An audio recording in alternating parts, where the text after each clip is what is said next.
अब एकछिन पछाडि यहाँ हाम्रो के भन्छ प्रतिनिधि उहाँ फर्किनु भएको छ, उहाँले भन्नुहुन्छ होला।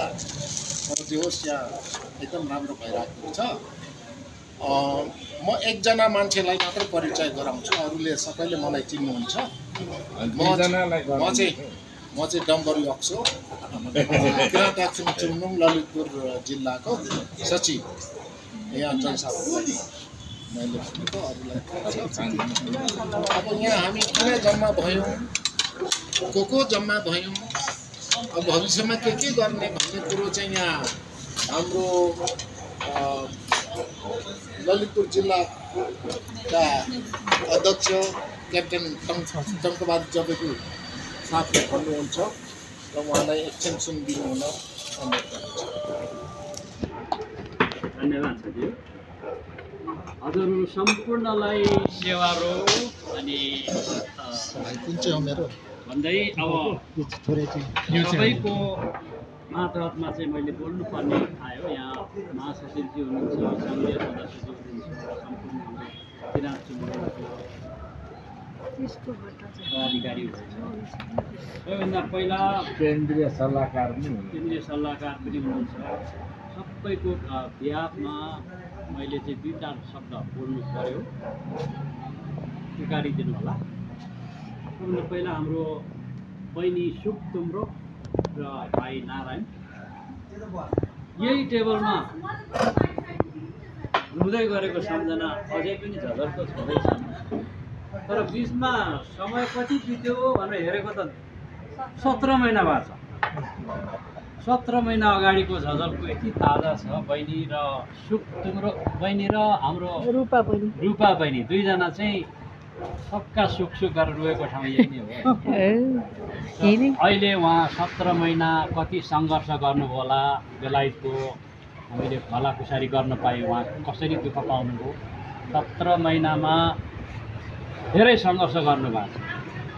खास गरेर हामी नेपालमा पनि थाई जागिर खोज्छौँ नि, थाई जागिर पाउनुभन्दा अगाडि उहाँले पहिलो कुरो काम पाउनु पनि धेरै नै समस्या, मतलब पाउनै गाह्रो, खोज्न कति दुःख गर्नुभयो।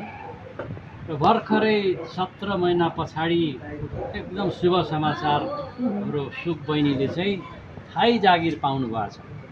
र एकै दिन मात्रै थाई जागिर गरेर वर्ष दिनको छुट्टी लिएर हामीलाई भेट्न आउनुभएको छ। र बहिनीलाई हामी सम्पूर्णको तर्फबाट एकदमै बधाई बहिनी, धेरै धेरै। त्यो त भयो। अब आउने बित्तिकै उहाँले हाम्रो चुम्लुङलाई हामीसँग यसरी बसेको कहिले पनि बिर्सिनु भएन। उहाँले आउने बित्तिकै पहिलो ध्यानै यहाँ यो समूहलाई कसरी जमाउने उहाँको चाहिँ इच्छा रहेछ। त्यही अनुरूप आजको साँझको भेला भयो, भेलामा आयौँ, उहाँको निम्तोलाई स्वीकारेर सबैजना आइदिनु भयो। हामी सम्पूर्णको तर्फबाट बहिनी तपाईँको थाई जागिर र आगामी जीवन चाहिँ एकदमै सफल होस्। भाइ नारायण र सुक बहिनीलाई हामी सम्पूर्णको तर्फबाट एकदमै हार्दिक बधाई, धन्यवाद अनि शुभकामना र भन्दै सबैको तर्फबाट मुरी धन्यवाद आज यो सबै बन्दोबस्तको लागि है। र अब सायद यहाँ नेपालमा आएर पनि लामो बस्न पाइँदैन। युकेको बसाइ बढी भनेको महिना दिन त धेरै टाढा भयो। वर्ष दिनभरिको छुट्टी सायद 20-25 दिन लिनुभएको छ। त्यो समयपछि फर्किनु हुँदैछ। अब फर्किँदा तपाईँको भाइ नारायणको शुभयात्रा, फर्किँदा तपाईँहरूको सफल शुभयात्रा हो।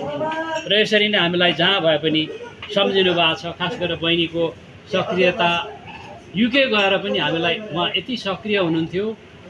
यहाँ फोटोग्राफीदेखि लिएर सामाजिक हाम्रो यो जुन चुम्लुङको कार्यमा यति सक्रिय हुनुहुन्थ्यो। अनि मलाई पनि हामीलाई चासो लाग्यो, बहिनी तपाईँ युके गएर कतिको व्यस्त हुनुहुन्छ भनेको यहाँभन्दा पनि बढी उहाँको सक्रियता रहेछ। बेला बेलामा त्यो झलक चाहिँ उहाँको फेसबुकको सक्रियताबाट पनि हामीलाई अवगत हुन्छ। र यसरी नै सक्रिय बन्नुहोस् बहिनी, यसरी नै फेरि पनि भेट्न पाऊँ बहिनी। खास हामीले पनि यसरी हामीले केही दिन मिलाएर भेट्ने अनि यस्तो चाँजो मिलाउन पाऊँ र त्यति भन्दै सम्पूर्णको तर्फ फेरि पनि शुभकामना शुभयात्रा भन्दै फेरि पनि मुरी मुरी धन्यवाद सेवा बहिनीबाट केही छ कि मेरोबाट नरुनु ल म त रुदिन है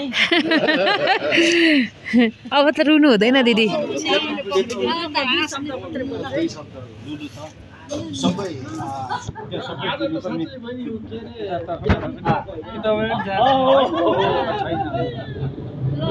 मेरो दिनु है त्यता मेरो त हुँदैन नमस्ते सबैजनालाई सेवारो होइन हाम्रो ललितपुर टिमको यहाँ अध्यक्ष हुनुहुन्छ साथै महासचिव सम्पूर्ण सल्लाहकार केन्द्रीय महासचिव हुनुहुन्छ होइन अनि मलाई हामी युके जानु अगाडि यही टेबलमा यसरी नै लाम लागेर चाहिँ टेबल राखिएको थियो यसैमा बिदाई गरिएको थियो होइन त्यो दिनको के अरे पलहरू अहिले पनि सम्झिन्छु रुदिनँ भन्दा आउँछ कि तर नरुने कोसिस गर्छु अनि टिमको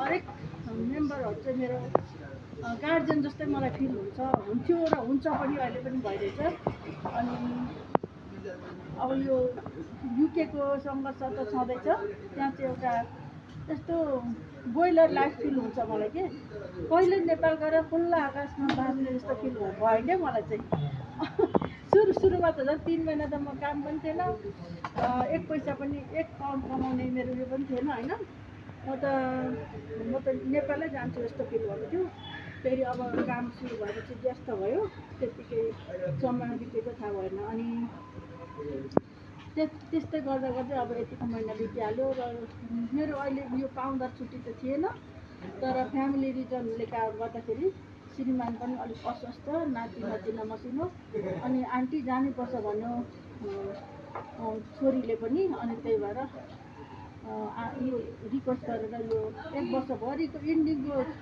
छुट्टी चाहिँ फर्स्ट डे नै मिलाएर फर्स्ट डे 1 दिन काम गरेर अब 14 महिना त मैले एजेन्सीबाट काम गरेँ होइन एजेन्सी र पर्मनेन्टको त धेरै फरक छ अब अहिले चाहिँ थाहै जागिर भनौँ न हरेक सेवा सुविधाहरू पाउँछु अहिले चाहिँ म मेरो यो छुट्टीको सबै पैसाहरू दिन्छन् म अब बिरामी भयो भने पनि छुट्टीको त्यो पैसाहरू पाउँछ अनि हरेक यो पब्लिक हलिडेहरू पनि पैसा दिन्छ होइन पहिला चाहिँ म एउटा रोजगारी जति गरेँ त्यति पाउने होइन त्यस्तो छ अनि 10 वर्ष पऱ्यो भने म पेन्सन पनि पाउँछ होइन तर 10 वर्ष गर्न सक्छु कि सक्दिनँ किनकि म 50 वर्ष पुगिसकेँ अब 10 वर्ष थाहा छैन होइन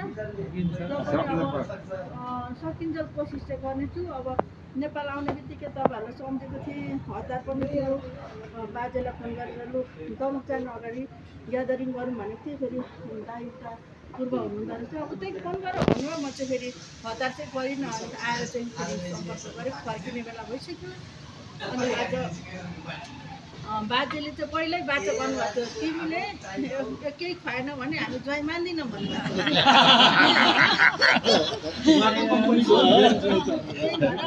अनि त्यो अब के भन्छ आजदेखि चाहिँ अधिकारी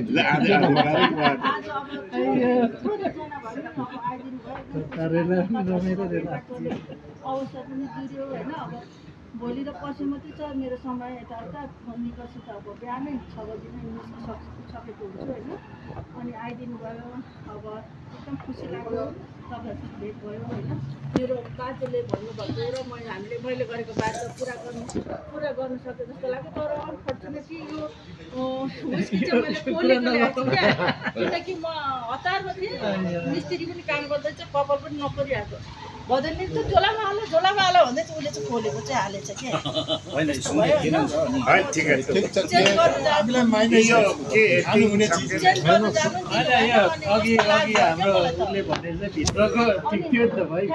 हाम्रो होइन तपाईँसँग भेट गर्न पाएँ अनि हामी दुईजनाको तर्फबाट तपाईँहरूलाई थ्याङ्क यू है त हाम्रो बाटो अब यो उब्रेको चाहिँ